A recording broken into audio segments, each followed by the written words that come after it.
ಏನಿದೆ ಗಂಟು, ಇದರಲ್ಲಿ 1 ಅಥವಾ 2 ಕಾಯಿ ಬರುತ್ತೆ.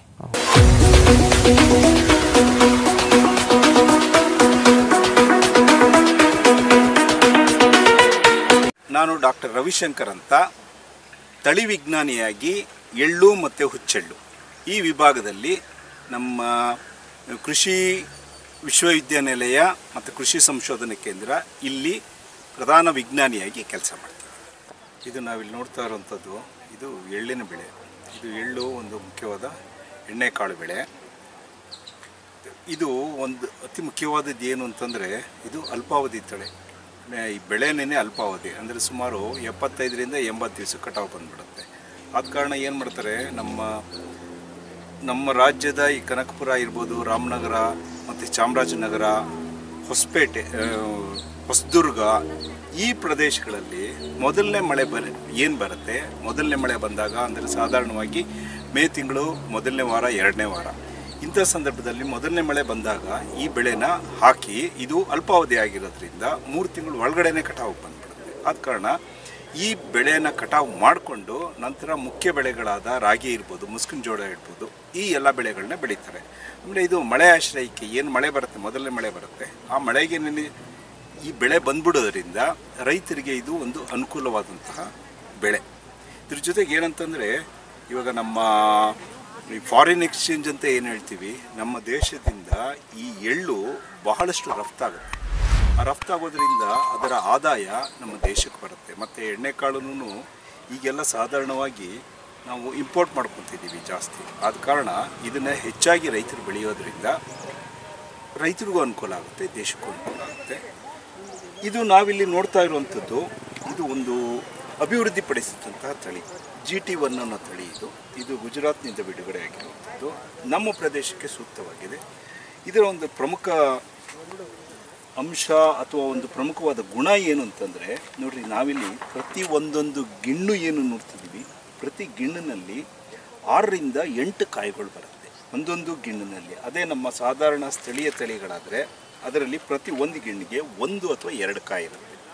ಇದು ಪ್ರತಿ ಗಿಣ್ಣಿಗೆ 6ರಿಂದ 8 ಕಾಯಿ ಬರೋದ್ರಿಂದ, ಆಮೇಲೆ ಜೊತೆಗೆ ಇವಾಗ ನಾವು ಒಂದು ಗಿಡ ನೋಡಿದ್ರೆ ಒಂದು ಗಿಡದಲ್ಲೂ ಸುಮಾರು 4ರಿಂದ 5 ರೆಂಬೆ ಕೊಂಬೆಗಳು ಬರುತ್ತೆ. ಆಮೇಲೆ ಪ್ರತಿ ರೆಂಬೆನಲ್ಲೂ ಪ್ರತಿ ಗಿಣ್ಣಿಗೆ 4ರಿಂದ 5 ಕಾಯಿ ಬರೋದ್ರಿಂದ ಇದು ಹೆಚ್ಚು ಇಳುವರಿ ಬರುವಂಥದ್ದು. ಅದರ ಜೊತೆಗೆ ಈಗ ಸಾಧಾರಣವಾಗಿ ಏನು ನಮ್ಮಲ್ಲಿ ರೈತರು ಬೆಳೀತಾ ಇರೋವಂಥದ್ದು ಕಪ್ಪು ಎಳ್ಳು. ಆದರೆ ಈ ಅಭಿವೃದ್ಧಿಪಡಿಸಿದಂಥ ತಳಿಗಳೇನಿದ್ದಾವೆ ಇದು ಬಿಳಿ ಎಳ್ಳು. ಅಂದರೆ ಎಳ್ಳು ನಾವು ಇದು ಬಲಿತಾ ಇದ್ದು ಕಟಾವು ಮಾಡಿದಾಗ ಈ ಎಳ್ಳಿನ ಬೀಜನೇ ಬಿಳಿ ಇರುತ್ತೆ, ಕಪ್ಪಿರಲ್ಲ, ಇದು ಬಿಳಿಗಿರುತ್ತೆ. ನಾನು ತೋರಿಸ್ತೀನಿ ಒಂದೆರಡನ್ನ.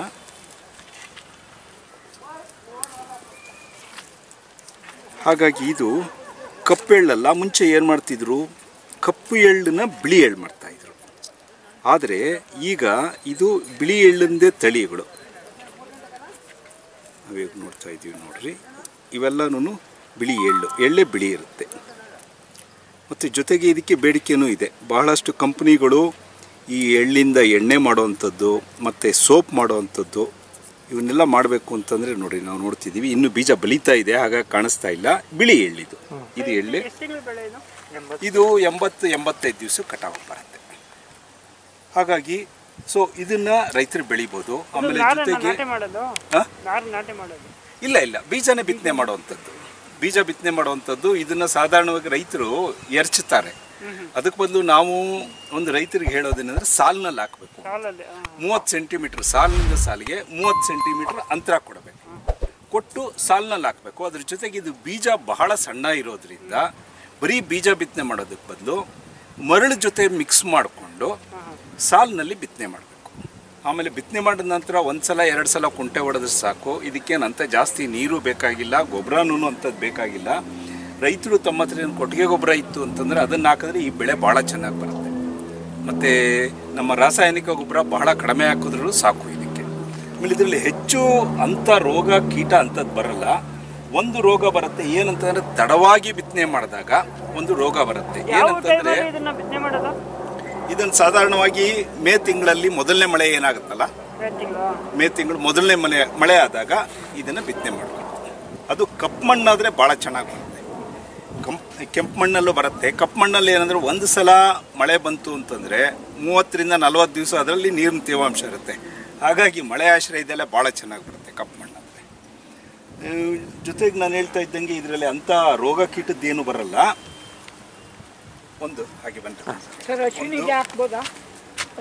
ಅಶ್ವಿನಿಗೆ ಭರಣಿಗೆ ಹಾಕಬೇಕು, ಭರಣಿ ಮಳೆಗೆ ಹಾಕಬೇಕು. ಇದರಲ್ಲಿ ಈ ತಳಿ ಏನು ನಾವು ನೋಡ್ತಿದ್ದೀವಿ, ಈ ತಳಿನಲ್ಲಿ ಬೀಜ ಬಲಿತಾ ಇರೋ ಹಾಗೇನೆ ಎಲೆಗಳೆಲ್ಲ ಉದುರೋಗೋಗ್ಬಿಡುತ್ತೆ. ಅದರಿಂದ ಏನಾಗುತ್ತೆ, ಈ ಎಲ್ಲ ಕಾಯಿಗಳನ್ನು ಅಷ್ಟೊಂದು ದೃಢವಾಗಿ ಕಾಳು ಕಟ್ಟಲ್ಲ. ಆದರೆ ಇದಕ್ಕೆ ಒಂದು ಇಂಪ್ರೂವ್ಮೆಂಟ್ ಅಂತ ಹೇಳಿದ್ರೆ, ಇದಕ್ಕಿಂತ ಒಂದು ಚೆನ್ನಾಗಿ ಬರುವಂಥ ತಳಿ ಅಂತಂದರೆ ನಾವು ಇನ್ನೊಂದು ತಳಿ ಇಲ್ಲಿ ತೋರಿಸ್ತಾ ಇದ್ದೀನಿ ನೋಡಿ. ಈ ತಳಿ JTS 8 ಅಂತ. ಈ ತಳಿನಲ್ಲಿ ಏನಂತಂದರೆ ಆ ತಳಿನಲ್ಲಿದ್ದಂಗೆ ಒಂದು ಗೊಂಚಲಿಗೆ ಹೆಚ್ಚು ಕಾಯಿಗಳು ಬರಲ್ಲ.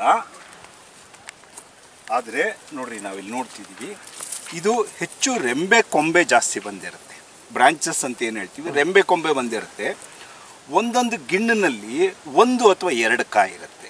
ಆದರೆ ಈ ತಳಿ ಒಂದು ವಿಶೇಷತೆ ಏನಂತಂದರೆ, ಕಾಯಿ ಬಲಿತಾ ಇದ್ರೂ ಎಲೆ ಹಾಗೆ ಹಸಿರು ಎಲೆಗಳಿದ್ದಾವೆ. ಆದ್ದರಿಂದ ಏನಾಗುತ್ತೆ, ಈ ದ್ಯುತಿ ಸಂಶ್ಲೇಷಣೆ ಅಥವಾ ಫೋಟೋಸಿಂಥಸಿಸ್ ಅಂತ ನಾವೇನು ಹೇಳ್ತೀವಿ, ಅದು ಕಾಯಿ ಬಲಿತಾ ಇರುವಾಗೂ ಈಗ ಎಲೆಗಳು ಹಸಿರಾಗಿರೋದ್ರಿಂದ ಇದು ಆಹಾರ ಉತ್ಪನ್ನ ಮಾಡುತ್ತೆ. ಈ ಆಹಾರ ಕಾಳಿನಲ್ಲಿ ಬಂದಾಗ ಕಾಳು ದೃಢ ಆಗುತ್ತೆ, ಕಾಯಿ ದೃಢ ಆಗುತ್ತೆ, ಹೆಚ್ಚು ಇಳುವರಿ ಬರುತ್ತೆ. ಈ ತಳಿ ಸಾಧಾರಣವಾಗಿ ಆ ತಳಿಗಿಂತ ಅಂದರೆ ಒಂದು 5 ದಿವಸ 5ರಿಂದ 6 ದಿವಸ ಲೇಟ್ ಆಗಬಹುದು. ಅಂದರೆ ಸುಮಾರು ಇದು 80ರಿಂದ 85 ದಿವಸಕ್ಕೆ ಕಟಾವಿಗೆ ಬರುವಂಥ ತಳಿ. ನಾನು ಆಗಲೇ ಹೇಳ್ತಾ ಇದ್ದಂಗೆ, ಬಿತ್ತನೆ ಏನಾದರೂ ತಡ ಆದರೆ ಈ ರೀತಿ ರೋಗ ಬರುತ್ತೆ. ಇದಕ್ಕೆ ನಾವು ಫಿಲ್ಲೋಡಿ ಅಂತ ಹೇಳ್ತೀವಿ. ಅಂದರೆ ಇದು ವೈರಾಣುವಿಂದ ಬರುವಂಥದ್ದು. ಇದು ಹೇಗೆ ಅಂತಂದರೆ, ಸಾಧಾರಣವಾಗಿ ಪ್ರತಿ ಗಿಡದಲ್ಲಿ ಹೂ ಬರುತ್ತೆ, ಇಲ್ಲಿ ನೋಡ್ತಾ ಇದ್ದೀವಿ, ಹೂ ಬರುತ್ತೆ, ಆ ಹೂವು ಕಾಯಿ ಆಗುತ್ತೆ. ಈ ರೋಗ ಬಂದಾಗ ಏನಾಗುತ್ತೆ, ಈ ಹೂವು ಹಸಿರಾಗಿ ಮಾರ್ಪಟ್ಟು ಎಲೆ ಆಕಾರದಲ್ಲಿ ಬಂದುಬಿಡುತ್ತೆ. ಇದರಲ್ಲಿ ಕಾಳು ಕಟ್ಟಲ್ಲ. ಹಾಗಾಗಿ ಈ ರೋಗ ವೈರಾಣುವಿಂದ ಬರೋದ್ರಿಂದ ಇದನ್ನು ನಿಯಂತ್ರಣ ಮಾಡೋದು ಕಷ್ಟ. ಏನಂತಂದರೆ, ಸಾಧಾರಣವಾಗಿ ಯಾವಾಗ ಈ ರೋಗ ಕಾಣಿಸುತ್ತೆ, ಮೊದಲನೇದು 1 ಅಥವಾ 2 ಗಿಡ ಇದ್ದರೆ ಅಂಥ ಗಿಡಗಳನ್ನ ಕಿತ್ತಿ ದೂರ ಬಿಸಾಕಬೇಕು. ಯಾಕೆಂದರೆ ಅದು ಕೀಟದಿಂದ ಹರಡುತ್ತೆ. ಆ ವೈರಾಣು ಒಂದು ರೋಗ ಬಂದಿರುವಂಥ ಗಿಡದಿಂದ ಇನ್ನೊಂದು ಚೆನ್ನಾಗಿರುವಂಥ ಗಿಡಕ್ಕೆ ಆ ರೋಗದ ಅಂಶನ ಆ ಗಿಡಕ್ಕೆ ತೊಗೊಂಡೋಗಿ ಕೊಡೋದು. ಹಾಗಾಗಿ ಆ ರೋಗ ಬಂದಿರುವಂಥ ಗಿಡನ ಕಿತ್ತು ಆ ಹುಳಗಳು ಅಥವಾ ಕೀಟ ಏನಿರುತ್ತೆ ಅದು ಈ ರೋಗನ ಹರಡದೇ ಇರೋದಕ್ಕಾಗಿ ಕೀಟನಾಶಕನ ಸಿಂಪರಣೆ ಮಾಡಬೇಕಾಗುತ್ತೆ. ಈ ರೀತಿ ಈ ರೋಗನ ಹತೋಟಿ ಮಾಡಬೇಕು. ಸಾಧಾರಣವಾಗಿ ಇದು ಮುಂಚಿತವಾಗಿ ಬಿತ್ತನೆ ಮಾಡಿದ್ರೆ ಈ ರೋಗ ಬರೋದು ಕಡಿಮೆ. ಇನ್ನು ಇದು ಬಿಟ್ಟು ಇನ್ನು ಬೇರೆ ಅಂಥ ರೋಗ ಏನು ಬರಲ್ಲ. ಇದರಲ್ಲಿ ಇನ್ನೊಂದು ಬೂದಿ ರೋಗ ಅಂತ ಬರುತ್ತೆ. ಬೂದಿ ರೋಗ ಬಂತು ಅಂತಂದರೆ ಈ ಎಲೆ ಮೇಲೆ ಬಿಳಿ ಬಣ್ಣದ ಪೌಡ್ರ್ ಟೈಪ್ ಇರುತ್ತೆ. ಅದು ಬಂದಾಗ ಸಲ್ಫರ್ ಅಂತ ಸಿಗುತ್ತೆ. ಆ ಸಲ್ಫರ್ ಅನ್ನೋದನ್ನು ಸಿಂಪರಣೆ ಮಾಡಿದ್ರೆ ಆ ರೋಗ ಹತೋಟಿ ಮಾಡ್ಬೋದು.